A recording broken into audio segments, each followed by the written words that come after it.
जय गुरु जी।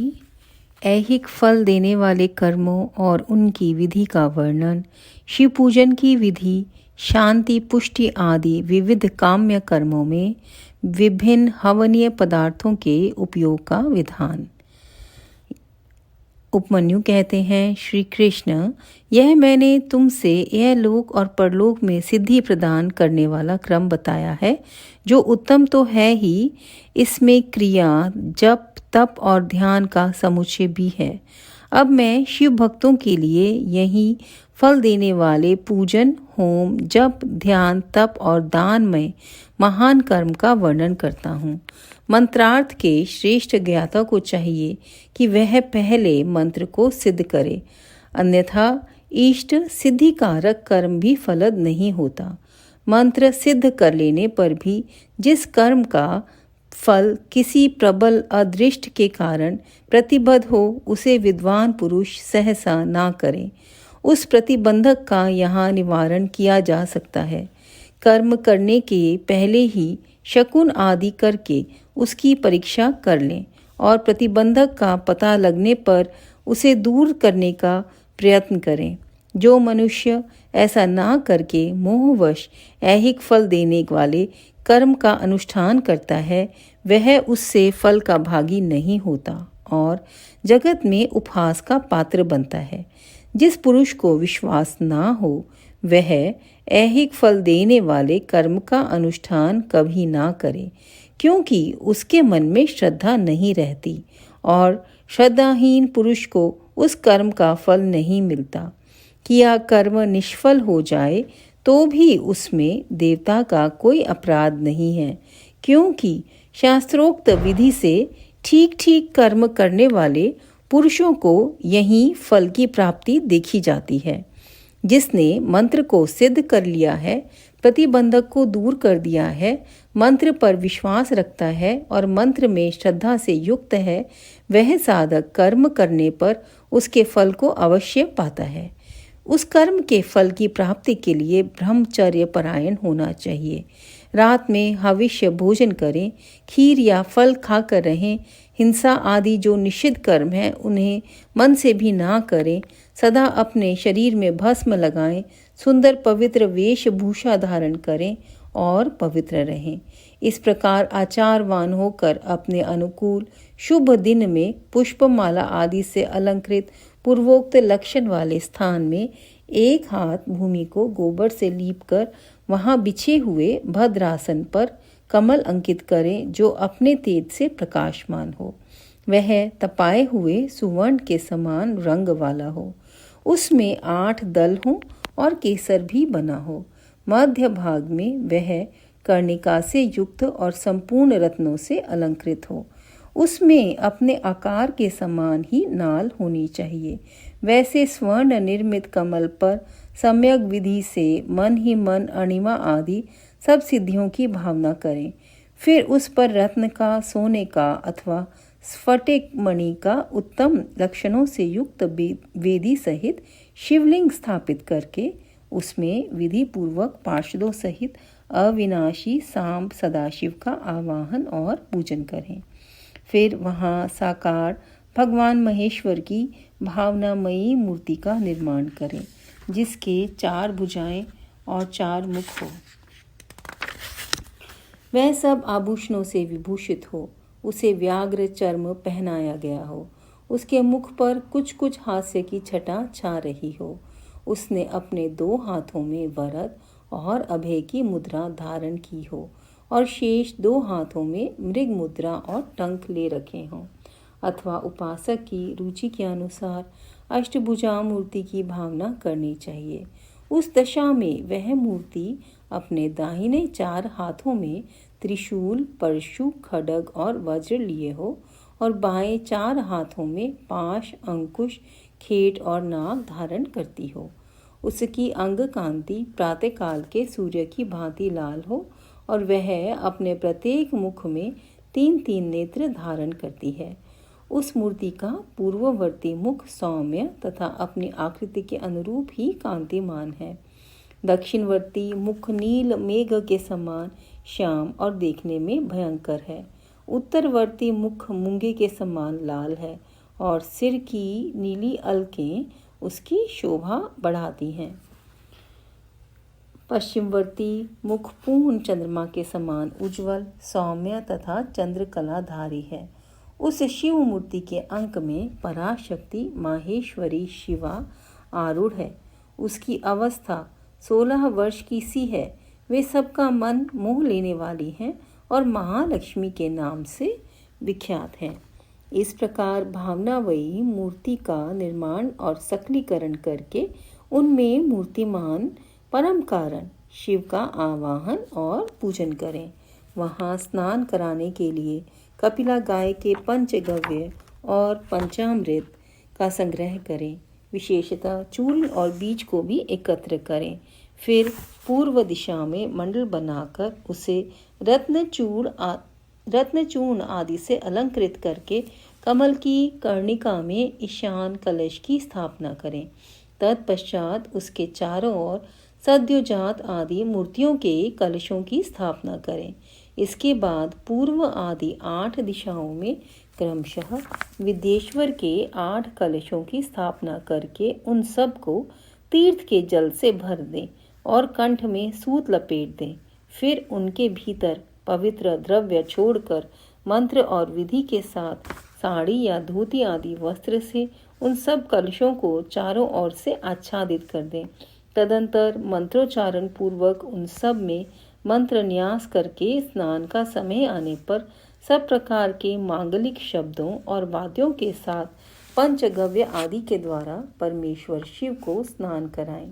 कुशोदक, स्वर्णोदक और रत्नोदक आदि को जो गंध पुष्प आदि से वासित और मंत्र सिद्ध हो क्रमशः लेकर मंत्रोच्चारण पूर्वक उनके द्वारा महेश्वर को नहलाएं। फिर गंध पुष्प और दीप आदि निवेदन करके पूजा कर्म संपन्न करें। आलेपन या उबटन कम से कम 1 पल और अधिक से अधिक 11 पल हों। सुंदर सुवर्णमय और रत्नमय पुष्प अर्पित करें। सुगंधित नील कमल, नील कुमुद, अनेकशः बिल्व पत्र, लाल कमल और श्वेत कमल भी शंभु को चढ़ाएं। काला गुरु के धूप को कपूर, घी और गुगलू से युक्त करके निवेदन करें। कपिला गाय के घी से युक्त दीपक में कपूर की बत्ती बनाकर रखें और उसे जलाकर देवता के सम्मुख दिखाएं। ईशान आदि 5 ब्रह्म की, 6 अंगों की और 5 आवरणों की पूजा करनी चाहिए। दूध में तैयार किया हुआ पदार्थ नैवेद्य के रूप में निवेदनीय है। गुड़ और घी से युक्त महाचारों का भी भोग लगाना चाहिए। पाटल, उत्पल और कमल आदि से सुवासित जल पीने के लिए देना चाहिए। 5 प्रकार की सुगंधों से युक्त तथा अच्छी तरह लगाया हुआ तांबूल मुख शुद्धि के लिए अर्पित करना चाहिए। सुवर्ण और रत्नों के बने हुए आभूषण,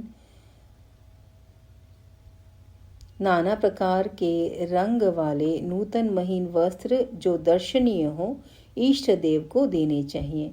उस समय गीत, वाद्य और कीर्तन आदि भी करने चाहिए। मूल मंत्र का 1 लाख जप करना चाहिए। पूजा कम से कम 1 बार नहीं तो 2 या 3 बार करनी चाहिए, क्योंकि अधिक का अधिक फल होता है। होम सामग्री के लिए जितने द्रव्य हों, उनमें से प्रत्येक द्रव्य की कम से कम 10 और अधिक से अधिक 100 आहुतियाँ देनी चाहिए। मारन और उच्चाटन आदि में शिव के घोर रूप का चिंतन करना चाहिए।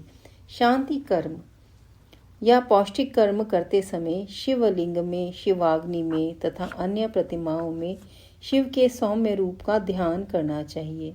मारण आदि कर्मों में लोहे के बने हुए शुक और शुवा का उपयोग करना चाहिए। अन्य शांति आदि कर्मों में श्रुक और शुआ बनवाने चाहिए। मृत्यु पर विजय पाने के लिए घी, दूध से में मिलाई हुई दुर्वा से, मधु से, घृत युक्त चरु से अथवा केवल दूध से भी हवन करना चाहिए तथा रोगों की शांति के लिए तिलों की आहुति देनी चाहिए। समृद्धि की इच्छा रखने वाला पुरुष महान दारिद्र्य की शांति के लिए घी, दूध अथवा केवल कमल के फूलों से होम करे। वशीकरण का इच्छुक पुरुष घृत युक्त जाति पुष्प, चमेली या मालती के फूल से हवन करे। द्विज को चाहिए कि वह घृत और करवीर पुष्पों से आहुति देकर आकर्षण का प्रयोग सफल करे। तिल की आहुति से उच्चाटन और मधु की आहुति से स्तंभन कर्म करे। सरसों की आहुति से भी स्तंभन किया जाता है। बड़ के बीज और तिल की आहुति द्वारा मारण और उच्चाटन करें। नारियल के तेल की आहुति देकर विद्वेषण कर्म करें। रोही के बीज की आहुति देकर बंधन का तथा लाल सरसों मिले हुए संपूर्ण होम द्रव्यों से सेना स्तंभन का प्रयोग करें। अभिचार कर्म में हस्त चालित यंत्र से तैयार किए गए तेल की आहुति देनी चाहिए। कुटकी की भूसी, कपास की डोर तथा तेल मिश्रित सरसों की भी आहुति दी जा सकती है। दूध की आहुति ज्वर की शांति करने वाली तथा सौभाग्य रूप फल प्रदान करने वाली होती है। मधु, घी और दही को परस्पर मिलाकर इनसे दूध या चावल से अथवा केवल दूध से किया गया होम संपूर्ण सिद्धियों को देने वाला होता है। सात समिधा आदि से शांतिक अथवा पौष्टिक कर्म भी करें। विशेषतः द्रव्यों द्वारा होम करने पर वश्य और आकर्षण की सिद्धि होती है। बिल्व पत्रों का हवन वशीकरण तथा आकर्षण का साधक और लक्ष्मी की प्राप्ति कराने वाला है। साथ ही वह शत्रु पर विजय प्रदान कराता है। शांति कार्य में पलाश और खैर आदि की समिधाओं का होम करना चाहिए। क्रूरतापूर्ण कर्म में कनेर और आग की समिधाएं होनी चाहिए। लड़ाई झगड़े में कटीले पेड़ों की समिधाओं का हवन करना चाहिए। शांति और पुष्टि कर्म को विशेषतः शांत चित्त पुरुष ही करे। जो निर्दय और क्रोधी हो उसी को आभिचारिक कर्म में प्रवृत्त होना चाहिए। वह भी उस दिशा में जबकि दुर्वस्था चरम सीमा को पहुंच गई हो और उसके निवारण का दूसरा कोई उपाय ना रह गया हो, आतताई को नष्ट करने के उद्देश्य से आभिचारिक कर्म करना चाहिए। अपने राष्ट्रपति को हानि पहुंचाने के उद्देश्य से आभिचारिक कर्म कदापि नहीं करना चाहिए। यदि कोई आस्तिक, परम धर्मात्मा और माननीय पुरुष हो, उससे यदि कभी आतताईपन का कार्य हो जाए तो भी उसको नष्ट करने के उद्देश्य से आभिचारिक कर्म का प्रयोग नहीं करना चाहिए। जो कोई भी मन, वाणी और क्रिया द्वारा भगवान शिव के आश्रित हों, उसके तथा राष्ट्रपति के उद्देश्य से भी आभिचारिक कर्म करके मनुष्य शीघ्र ही पतित हो जाता है। इसलिए कोई भी पुरुष जो अपने लिए सुख चाहता हो, अपने राष्ट्रपालक राजा की तथा शिव भक्त की आभिचार आदि के द्वारा हिंसा ना करे। दूसरे किसी के उद्देश्य से भी मारण आदि का प्रयोग करने पर पश्चाताप से युक्त हो प्रायश्चित करना चाहिए। निर्धन या धनवान पुरुष भी बाणलिंग, नर्मदा से प्रकट हुए शिवलिंग, ऋषियों द्वारा स्थापित लिंग या वैदिक लिंग में भगवान शंकर की पूजा करें।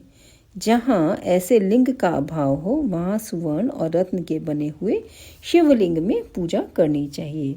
यदि सुवर्ण और रत्नों के उपार्जन की शक्ति ना हो तो मन से ही भावनामयी मूर्ति का निर्माण करके मानसिक पूजा कर लेनी चाहिए अथवा प्रतिनिधि द्रव्यों द्वारा शिवलिंग की कल्पना करनी चाहिए।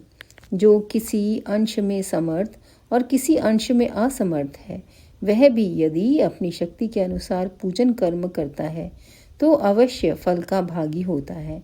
जहाँ इस कर्म का अनुष्ठान करने पर भी फल नहीं दिखाई देता, वहाँ 2 या 3 बार उसकी आवृत्ति करें। ऐसा करने से सर्वथा फल का दर्शन होगा। पूजा के उपयोग में आया हुआ जो सुवर्ण, रत्न आदि उत्तम द्रव्य हो, वह सब गुरु को दे देना चाहिए तथा उसके अतिरिक्त दक्षिणा भी देनी चाहिए। यदि गुरु नहीं लेना चाहते हो तो वह सब वस्तु भगवान शिव को ही समर्पित कर दें अथवा शिव भक्तों को दे दें। इनके सिवा दूसरे को देने का विधान नहीं है।